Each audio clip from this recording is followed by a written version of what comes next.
Good morning, सुप्रभात, केम छो, सलाम। उम्मीद है आप सब लोग बेहतर होंगे, अपना ध्यान रखे होंगे।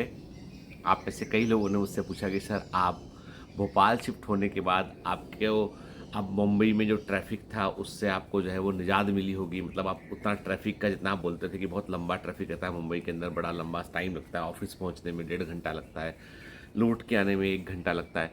तो 2.5 घंटा आपका बच गया होगा, तो आप जो है वो मतलब रिलैक्स फ़ील करते होंगे भोपाल के अंदर। पर सच बताऊँ, मैं जब से मैं भोपाल आया हूँ ना, मैं मुंबई से भी ज़्यादा व्यस्त हो गया हूँ। क्योंकि अपना जो कमांड सेंटर का काम चल रहा है ना, उस काम को देखने के लिए रोज़ रोज़ 2 ढाई 3 घंटा 4 घंटा साइट पे खड़े रहते हैं, वहाँ जाकर काम देखते हैं। और क्या होता है कि ये जो इंटीरियर का काम जो लोग करते हैं और जो इस तरह के कॉन्ट्रैक्ट लेते हैं ना, वो लोग क्या करते हैं, काम तो ले लेते हैं लेकिन क्या उसके बाद वो शुरू-शुरू में स्पीड स्लो रखते हैं और लास्ट में फिर हड़बड़ी में काम करते हैं। तो कई सारे फॉल्ट उस काम में हो जाते हैं, तो वो भी देखना पड़ता है। क्योंकि देखो भई, ये जो कमांड सेंटर बन रहा है वो तो आप ही लोग के लिए बन रहा है ना, उसकी सारी फैसिलिटी आपके अकॉर्डिंग होना चाहिए, ठीक है? मतलब जिसमें कि आप कंफर्टेबल महसूस करें, आप अच्छे से पढ़ सकें आप। बहुत छोटी-छोटी चीज़ें, जैसे सीसीटीवी की बात करें हम, ईपीवीएक्स वायरिंग की बात करें हम, अ मतलब बहुत छोटी-छोटी चीज़ों का भी ध्यान रखना पड़ता है उसमें। और ये लोग मिस करते हैं चीज़ों को, क्योंकि क्या होता है कि मैंने एक बात गौर की है कि थोड़ा-सा वर्क कल्चर का फ़र्क होता है कि यहाँ पे आदमी ओवर कमिट करता है, अंडर डिलीवर करता है, ठीक है? जबकि बॉम्बे में आदमी जो है वो अंडर कमिट करता है, ओवर डिलीवर करता है। ये थोड़ा-सा फ़र्क जो है वो मेरे को लोगों की सोच में समझ में आया है यहाँ पर, ठीक है? तो मतलब मैं वही कहता हूँ आपसे कि मतलब आई एम नॉट अगेंस्ट कि भई ये छोटे शहरों में काम अच्छा नहीं होता, ये नहीं बोल रहा हूँ। मैं बोल रहा हूँ कि ये सिर्फ माइंडसेट का फ़र्क है, क्योंकि क्या होता है, एक्सपोज़र का फ़र्क है। आप देखे नहीं होते आपकी क्या चीज़ कैसी होनी चाहिए, ठीक है? तो वो काम देखना पड़ता है जाके।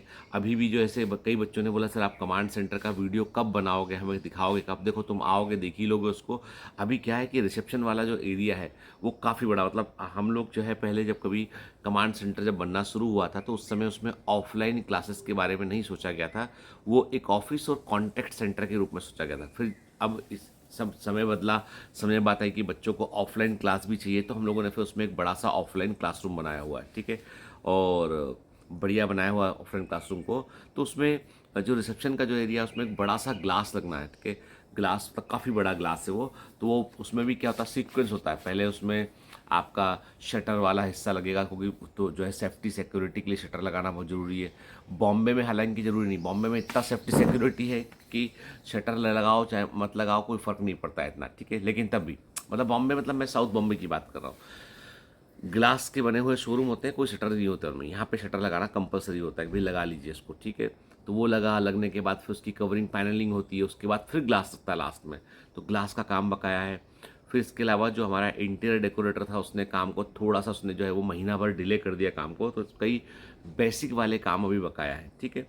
जो बेसिक वाले काम आधे अधूरे हुए हैं तो उनको फिक्स करना ज़रूरी है, ठीक है? तो इसीलिए हम वीडियो नहीं बना पा रहे हैं, और अभी भी समय है, अभी तो मतलब मुझे लगता है कि आज तारीख जो है वो 25 है, तो मतलब अगले 5-10 दिन में काम पूरा होना चाहिए उसका। और ये भी मैं कह क्लियर कर दूं कि थोड़ा-सा क्या है कि नई बिल्डिंग है, एकदम नई बिल्डिंग है और हमारी अपनी बिल्डिंग है। मतलब कोई ऐसा रेंटेड बिल्डिंग, चलता हुआ कोचिंग का बिल्डिंग ले लिया हो, वो सब नहीं है। ये बायोमेंटस का कमांड सेंटर है, अपना खुद का कमांड सेंटर है, ठीक है? और ये सारे बच्चों का कमांड सेंटर है, मतलब उसमें हर बच्चे का भी उतना ही हक है जितना हक मेरा है, ठीक है?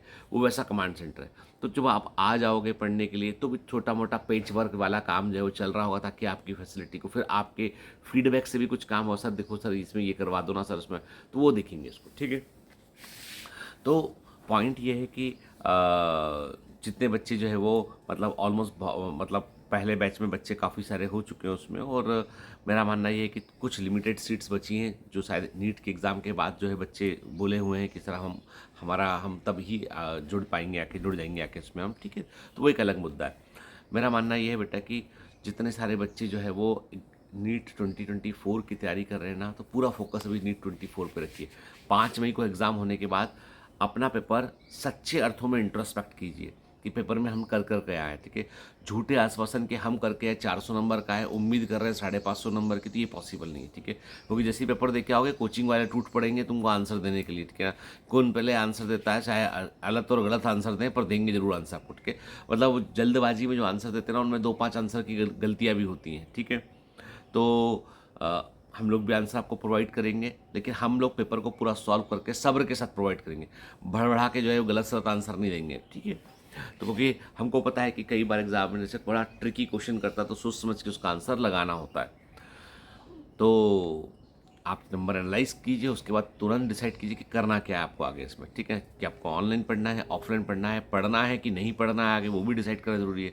मतलब अपना 5वां अटैम्प्ट है और अब लगता है कि भैया अपन 5वां अटैम्प्ट दे दिया, चौथा अटैम्प्ट दे दिया है, अब इसके ऊपर कुछ हो, मतलब कुछ और करना। मतलब मैं कहता हूँ कि एक ही एग्ज़ाम में स्टक होके पूरा जीवन खराब कर देने से अच्छा है कि भाई आप आगे बढ़ जाएं। आपको कि देखिए, निकलने के लिए एक अटैम्प्ट काफ़ी होता है, 2 अटैम्प्ट काफ़ी होते हैं। अब अपन मान लो किसी, अब कोई बोलता है सर मेरा चौथा अटैम्प्ट है, लेकिन पहले अटैम्प्ट में आपके घर में कोई बड़ी सीवियर प्रॉब्लम थी, सेकंड में पढ़ नहीं पाया, थर्ड, मतलब आपने यदि अपनी अब तक 100% कोशिश नहीं की है तो आपका 0 अटैम्प्ट है। आपने यदि अब तक अपनी 100% कोशिश नहीं की है तो वो 0 अटैम्प्ट है। यदि जब आप कोशिश करेंगे तो ही वो अटैम्प्ट काउंट होगा। कोशिश करने के बावजूद पूरा साल भर दिया, जमकर पढ़ा और तब भी नहीं आ रहा नंबर हमारे, तो हमको फिर कुछ और करना चाहिए। लेकिन कोशिश ही नहीं की है तो उसको अटैम्प्ट, उसे काउंट मत करो। वो चलते फिरते तो हम टाइम पास के लिए एग्जाम देने चले गए थे, ठीक है। चलिए, अभी तो एग्ज़ाम की बात की, इधर उधर की बात की अपने, और इस समय मतलब आप देखोगे तो अभी मतलब मैं 12-12 घंटे, 16-16 घंटे काम करना पड़ रहा है मुझे अपना लाइव सेशन की के पीपीटी रिकॉर्डिंग ये वो, उसके बाद फिर कमांड सेंटर, मतलब बहुत सारा काम अभी है। और मैं चाहता हूँ कि जब आप आएँ यहाँ पे, जो बच्चे भोपाल आ रहे हैं तो उनको अच्छा लगे, उन्हें मतलब होमली फील हो, उन्हें बेहतर फील हो उन्हें, ठीक है। और बॉयज़ हॉस्टल के लिए मैंने बोल भी रखा अपनी टीम को कि भाई बॉयज़ हॉस्टल के कुछ रूम्स तुम भी देख लो, कि भाई बायोमेंटर्स के डायरेक्ट ऑब्जर्वेशन में कुछ रूम्स रहना चाहिए। वो भी तो टीम देख रही है उसके लिए जो है। एक इंटरेस्टिंग बात मैंने वो आपको बताया ना कि भाई वी डाई, एक बुक किताब में पढ़ रहा हूँ, कल भी मैं बोलना चाह रहा था पर भूल गया मैं बात करते करते। एक कभी आपने देखा होगा कि एक साइक्लोस्टोमेटा है अपने सिलेबस के अंदर, इग्नेथा में साइक्लोस्टोमेटा है, उसमें लिखा हुआ है क्लास साइक्लोस्टोमेटा में कि वो मैराइन फिशेज होती है, मैराइन होती हैं और वो फ्रेश वाटर में जाके अंडे देती हैं और उसके बाद वहाँ मर जाती हैं जाके वो, ठीक है।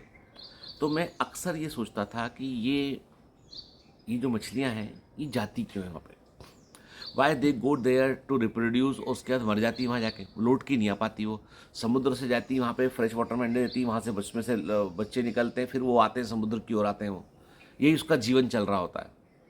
कई बार मैंने देखा, कई जगह पढ़ा मैंने कि इंसेक्ट होता है, वो मेल इंसेक्ट जो होता है वो कॉपुलेशन करता है, उसके बाद मर जाता है वो।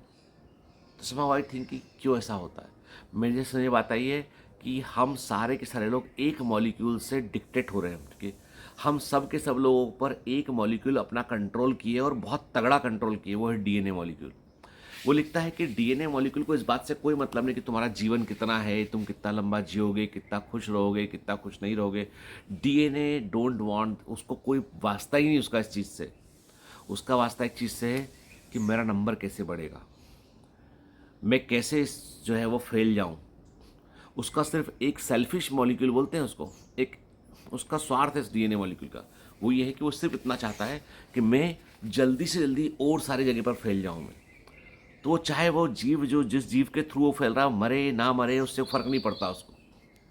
Then I got my answer कि अरे यार, मतलब सोचो कि मॉलिकुलर बायोलॉजिस्ट बताते हैं, जो नोबेल प्राइज विनर है मॉलिकुलर बायोलॉजिस्ट, उन्होंने बताया कि एक्चुअली में डीएनए मॉलिक्यूल सारी कॉन्स्पिरेंसी को रचा हुआ है। हमारा मरना, हमारा अलग अलग तरह का व्यवहार करना, उस सब में वो हमारे जाल ऐसे बिछाता है, वो कैसे केमिकल्स रिलीज करता है कि वो जीव जो है वो अपनी मृत्यु से को छोड़कर वो डीएनए के प्रोपगेशन में आगे बढ़ जाता है। अद्भुत है। मतलब मॉलिक्यूल्स हम पे कंट्रोल किए हुए हैं। हमको लगता है कि हमारे कंट्रोल में सब कुछ है, नहीं। We all are under the control of molecules. हम सब मॉलिक्यूल्स के कंट्रोल में हैं। मॉलिकुलर बायोलॉजी की दुनिया अलग ही है पूरी। खैर, मेरा रोज़ मिलने का आपसे मन करता है। कई बार मैं अपने मन की बात आपसे कहता हूँ, कई बार आपके क्वेश्चंस के उत्तर करता हूँ, मैं कई बार आपको कहानियाँ सुनाता हूँ।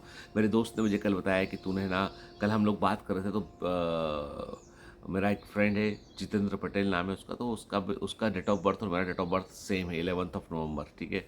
तो कल ऐसी बात चल रही, वो आया हुआ था भोपाल, तो मैंने कॉल लगाया। उसने कहा कि फर्स्ट ईयर में पहले दिन तूने मुझे एक कहानी सुनाई थी, और वो कहानी जो है ना मेरे दिमाग में आज भी घूमती है। मैंने कहानी सुनाई थी उसको, मैंने कहा था कि एक बार क्या होता है कि चिड़िया के घोंसले में है ना एक बाज का अंडा आके गिर जाता है, रखा जाता है। जब वो अंडे से बच्चा निकलता है तो उसको उसकी माँ चिड़िया दिखाई पड़ती है, दाना खिला रही होती है ना, और वो बच्चा उन्हीं चिड़िया के बच्चों के साथ वो ग्रो करता है। लेकिन है तो वो बाज का बच्चा, भले ही वो उनके साथ दिख रहा है। एक दिन उसको एहसास होता है कि यार मैं नॉर्मल नहीं हूँ, मैं इन लोगों जैसा नहीं हूँ, मैं कुछ अलग हूँ। मैं कोशिश करता है ऊंचे पेड़ पर जाके उड़ने की, और वो खूब ऊपर उड़ जाता है, आसमान तक उड़ जाता है वो, क्योंकि वो बाज का बच्चा था, भले ही चिड़िया के घोंसले के अंदर था। तो मैंने उसको कहा था कि भले ही इस कॉलेज में अपन सब एक जैसे दिखते हों, एक जैसा हो, लेकिन मैं चिड़िया का बच्चा नहीं हूँ, मैं बाज का बच्चा हूँ। तो मुझे कल बोल रहा था तू ही बाज का बच्चा है, ठीक है। तो मुझे याद कहानी उसने बताई, तो अच्छा लगा कि दोस्त जो है इतने साल बाद भी कहानी याद रखे हुए है। और मैं शुरू से ऐसा हूँ, शुरू से मैं अपनी कोई भी बात कहता हूँ तो मैं उसमें कहानी स्टोरीज़ का यूज़ करता हूँ। एक बड़ी अच्छी बात आपको बताऊँ मैं, बारिश की बूंदें चाहे कितनी छोटी क्यों ना हो, बारिश की बूंदें चाहे कितनी छोटी क्यों ना हो, जब वे लगातार बरसती हैं तो नदियों में सैलाब ला देती हैं, बाढ़ ला देती हैं। परिवर्तन भी ऐसे होते हैं, छोटे छोटे रोज करते रहोगे ना, बड़ा परिवर्तन हो जाएगा। छोटे छोटे प्रयासों से बड़ी सफलता मिल जाती है। चलिए, have a great day, all the best, bye bye.